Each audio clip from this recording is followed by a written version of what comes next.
வாக்காளர் பெருமக்களுக்கு வணக்கம். ஒரு மிகப்பெரிய ஜனநாயக நாட்டை கட்டி எழுப்புவதிலே வாக்காளர் பெருமக்களுடைய பணி மிகவும் இன்றியமையாதது. வாக்காளர்கள் அனைவரும் ஒருங்கிணைந்து ஒரு அரசை உருவாக்குகின்றார்கள். அந்த அரசு ஜனநாயக முறைப்படி செயல்பட்டு மக்களுக்கான அதிகாரத்தையும் அதிகார பகிர்வையும் வழங்க வேண்டியது அந்த அரசின் கடமை. இப்பொழுது எஸ்ஐஆர் என்னும் இந்த பணி வாக்காளர்கள் தன்னை யார் தேர்வு செய்து அரசை உருவாக்குகின்றார்களோ அந்த வாக்காளர்களையே முறைப்படுத்தக்கூடிய ஒரு மிகப்பெரிய பணியை செய்து கொண்டிருக்கின்றது. இந்த வாக்காளர் திருத்த பணியிலே அனைவரும் ஒத்துழைப்பு வழங்கி வாக்காளர்கள் நாம் என்பதை இங்கே ஊர்ஜிதப்படுத்திக் கொள்ள வேண்டும். எஸ்ஐஆர் பணியிலே தேர்தல் அதிகாரிகள் PLO என்று சொல்வார்கள், பூத் லெவல் ஆபீசர், அவர்கள் உங்களிடத்திலே நேரடியாக 2 படிவங்களை வழங்குவார்கள். அந்த 2 படிவத்தினுடைய 3 பக்கங்களையும் ஒரு படிவத்தின் 3 பேரா இருக்கும். அந்த 3 பேரால உங்களுடைய விவரங்களை பூர்த்தி செய்த பிறகு நீங்கள் இன்னொரு படிவத்தை உங்கள் கையிலே வைத்துக் கொள்ள வேண்டும். உங்கள் கையில் அந்த படிவம் இல்லை என்று சொன்னால் நாளை உங்களுடைய வாக்கு அங்கே பதிவு செய்யப்படவில்லை என்று சொன்னால் நீங்கள் கேள்வி கேட்க முடியாது. இப்பொழுது நான் ஒன்றை அறிகின்றேன், இன்னொரு படிவத்தை எங்களிடம் தாங்கள் என்று அரசியல் கட்சியை சார்ந்தவர்கள் உங்களிடத்திலே நேரடியாக வந்து கொண்டிருக்கின்றார்கள் என்று. இது வாக்காளர்களை மிகவும் கேலி சித்திரமாக மாற்றுவதற்கு சமம். இந்த ஜனநாயகத்தின் மிகப்பெரிய கடமை வாக்களிப்பது, அதற்கான வாக்காளர்களாக நாம் இருப்பது.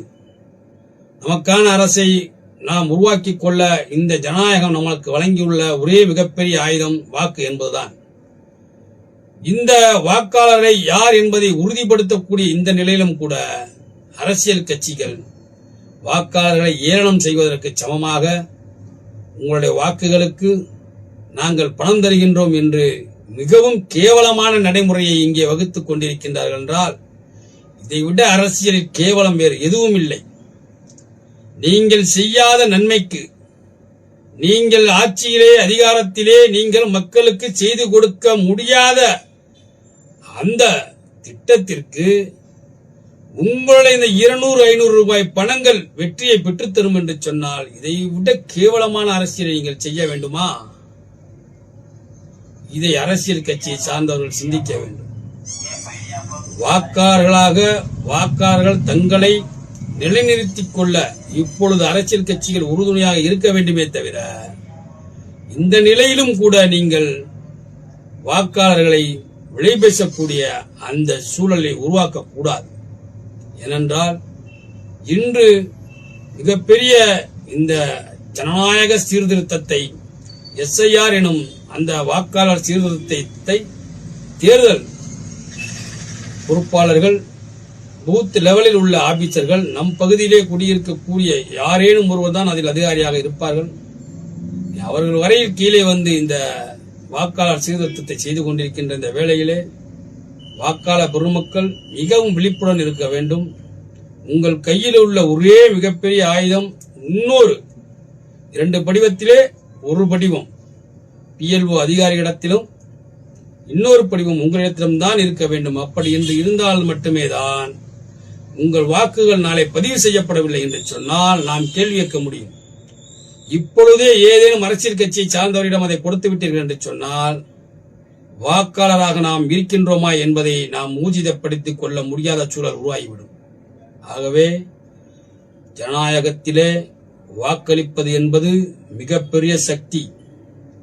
ஒரு வாக்காளன் இந்த தேசத்தினுடைய, உலகின் மிகப்பெரிய ஜனநாயக நாடான இந்தியாவினுடைய பிரதம மந்திரிகளையும், இந்தியா மாநிலத்தை ஆளுகின்ற முதலமைச்சர்களையும், உங்கள் பகுதியில் உள்ள சட்டமன்ற உறுப்பினர்களையும், உங்கள் பகுதியில் உள்ள மாநகராட்சி உள்ளாட்சி பிரதிநிதிகளையும் உருவாக்கக்கூடிய அதிகாரத்தை படைத்த நீங்கள் உங்கள் அதிகாரத்தை நீங்கள் இன்னொரு கையில் கொடுத்துவிடக் கூடாது.